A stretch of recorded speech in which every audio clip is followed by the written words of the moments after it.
Hello everyone and welcome to a brand new video. We're at Daytona Milton Keynes and we're racing in their bespoke 2-stroke DMAX karts. We're starting from the back, or about as far back as I could sandbag in qualifying. That's what the ish or kinda is in the thumbnail. I tried to slow down as much as I could in qualifying. They wouldn't let me start directly from the back, so there were a couple of drivers behind me, but I'm starting from the back.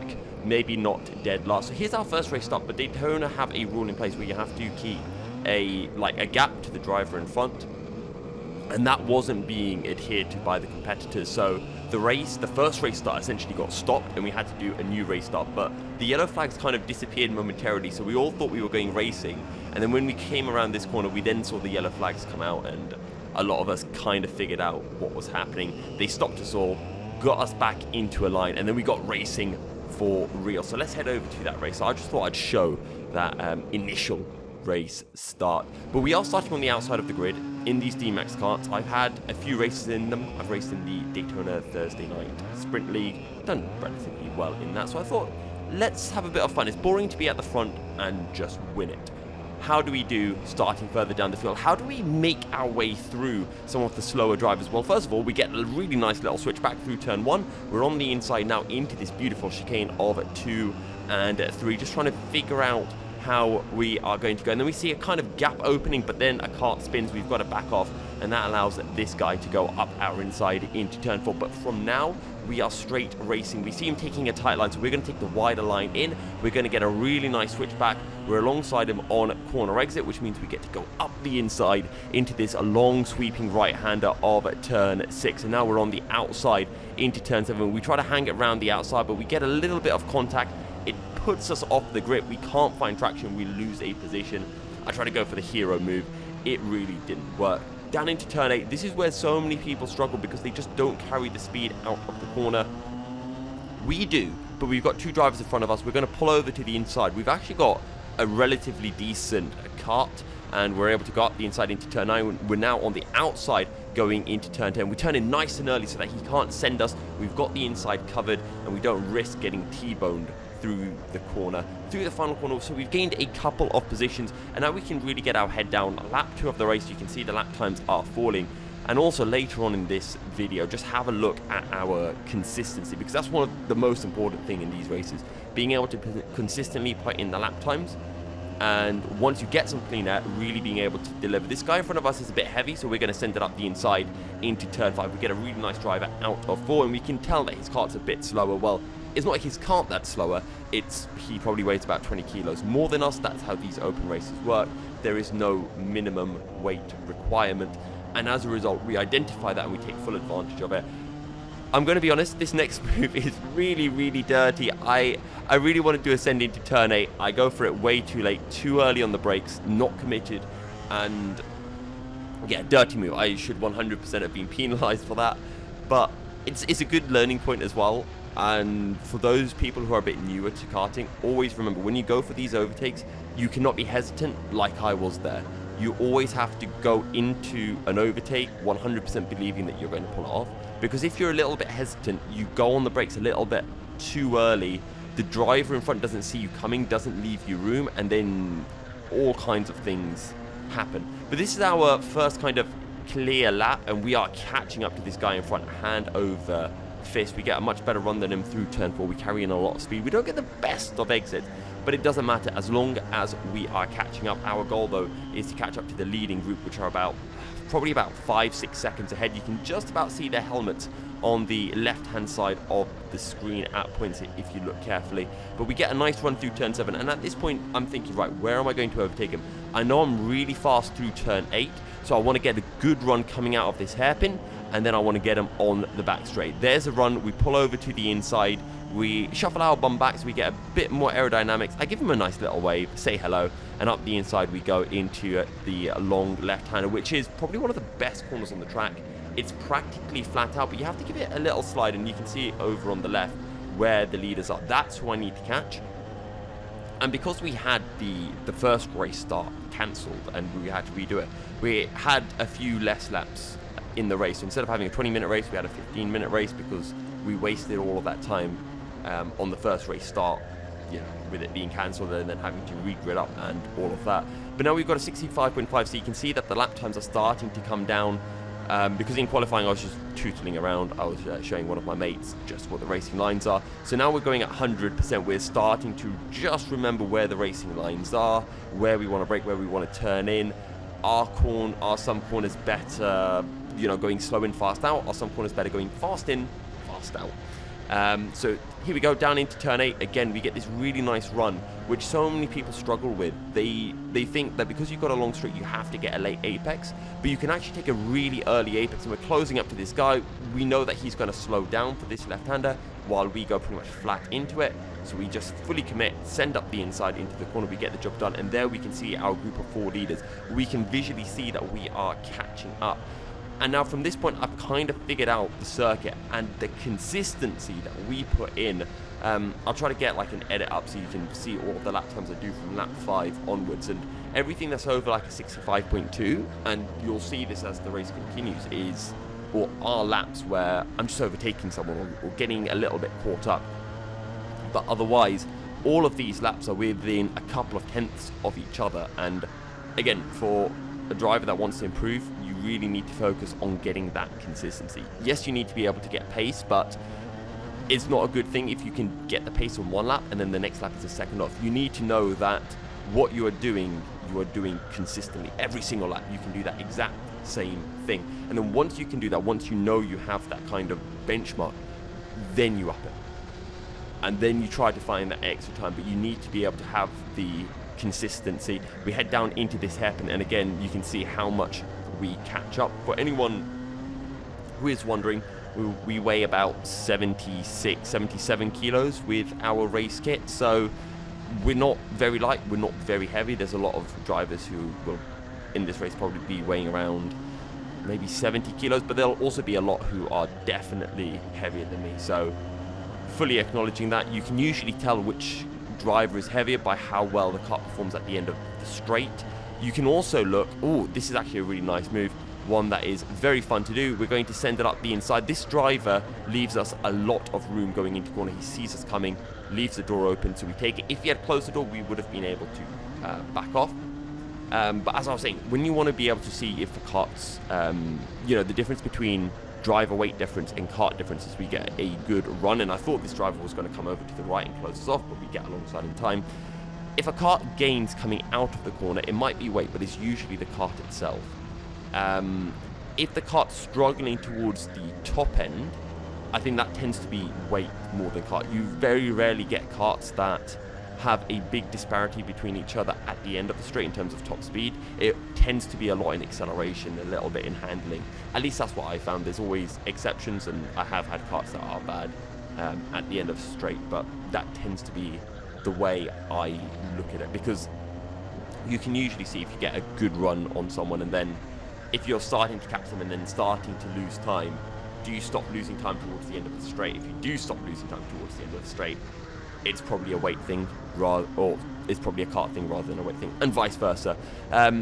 This lap is not a very quick lap, and I'm not entirely sure why. Oh yes, there's a yellow flag that's going to come out, and this is a big one. So you can see that the leaders have just overtaken this back marker. I haven't, and then the yellow flag comes out, and I'm thinking, oh no, the leaders are going to be able to pull away while I'm stuck behind a back marker.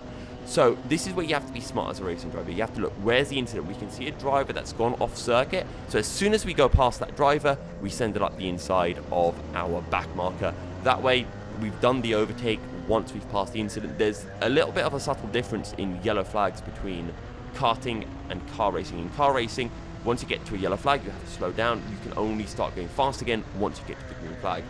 In karting, a yellow flag is less about slowing down. It's more about being aware that there is an accident and driving within, the controls of the car, within your own limits. And you don't go racing once you pass the green flag. You go racing once you pass the incident. It does vary from circuit to circuit and series to series, but usually it's once you've passed the incident. If you've passed the incident and you can see a green flag up ahead, you know that you are now clear to resume racing again. You have that confidence placed in you, mainly with actual racing series. With rental karting is a little bit different, because you get lots of newbies going to karting circuits who don't know that rule, don't know how to use it.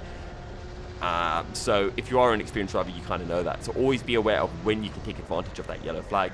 Even if you're not looking for the incident, look for the actual green flag up ahead. So this lap is a pretty good one, 65.0. And now we're trying to hunt down our leading 3 drivers, but I'm well aware that we are more than halfway into the race. And there you can see another lap, another 65.0, just consistently putting in these times. You can carry so much speed into that left hand of turn 2, and then we get a spinner up ahead, and that compromises this driver, which I believe is Mr. Luke Dodman, which means we get to catch up. He then carries a bit too much speed, turns in a little bit too early into this corner. We get a decent run. We've got a bit of slipstream, so we're going to send it up the inside into turn 6. We absolutely nail the move. Beautifully done, and Luke very respectfully gives us a lot of space. So we're up into third now with 5 laps remaining, and I'm thinking, oh geez, can I catch up to these leading 2? I know I've been catching up to them lap after lap, despite having to cut my way through traffic. We get beautiful. That was probably one of the best runs I've done through turn 8 in this entire race. But I do have a hot lap. I won't say which lap it is, but I do have a hot lap coming up. So it's not my best ever lap at this circuit, but it is a lap. Now we're catching up to another one of our back markers. We time it really well so that we get the run out of the final corner. We go up the inside, and now we can see our 2 leaders up ahead with 5 laps remaining. Again, take all of the curb through the left-hander, and I don't know if you really want to take the curb through the right. Through turn 4, that's the hairpin. You need to be taking all of the curb on apex and a tiny little bit on exit. Nice and early into the right-hander, but we just carried too much speed. We end up sliding a little bit too much. So yes, we carried the speed through, but our car was not stable. As a result, we couldn't get on the power properly. We lost a lot of corner speed as well. Much better though through turn 7, heading down the hill. And now I'm looking at the driver in front.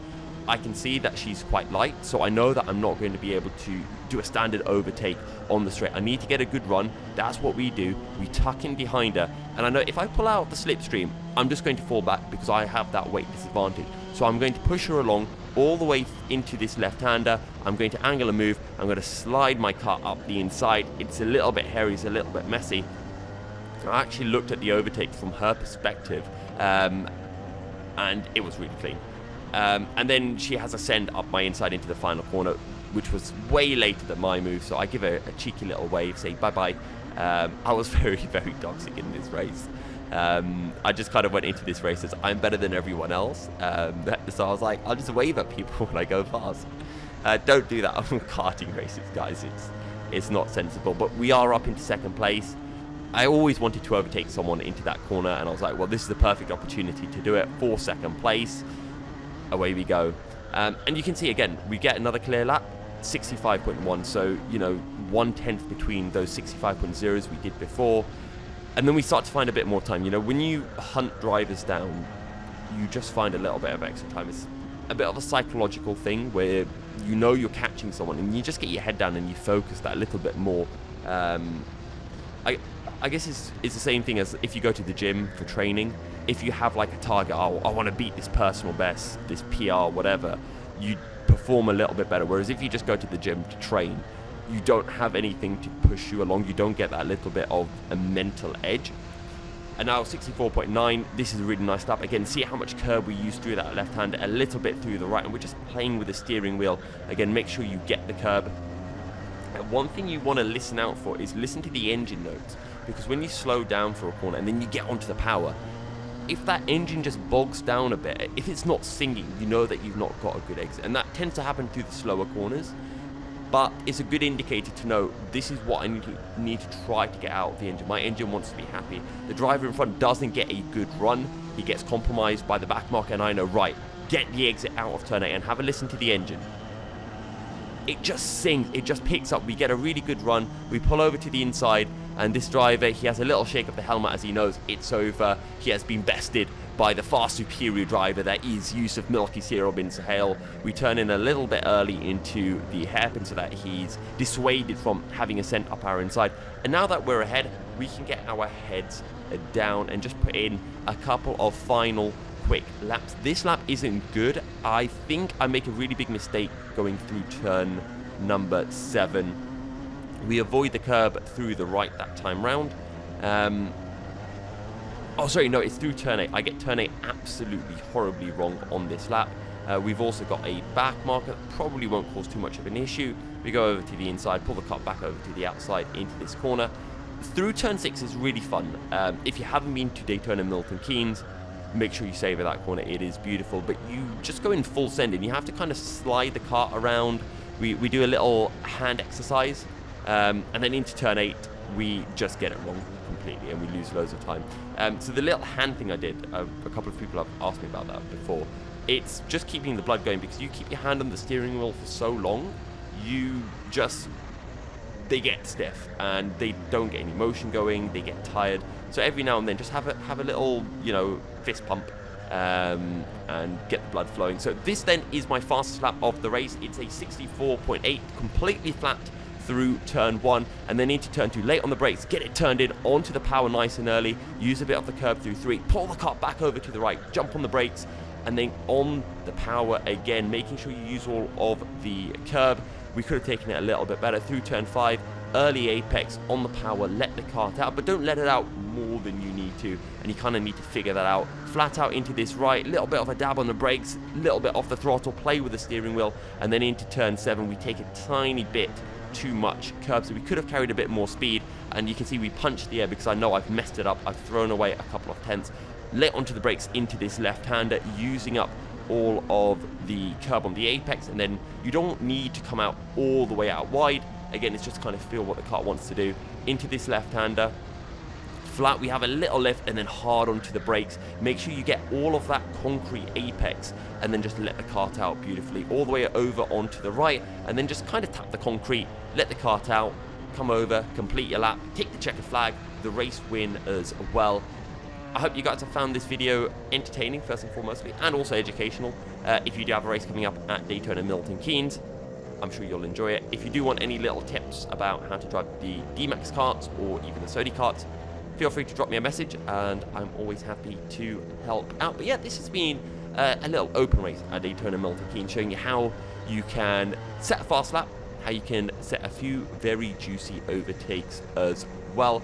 Have a wonderful afternoon. I am uploading this on Christmas, so Merry Christmas everyone, and I'll see you all for my next video. Goodbye.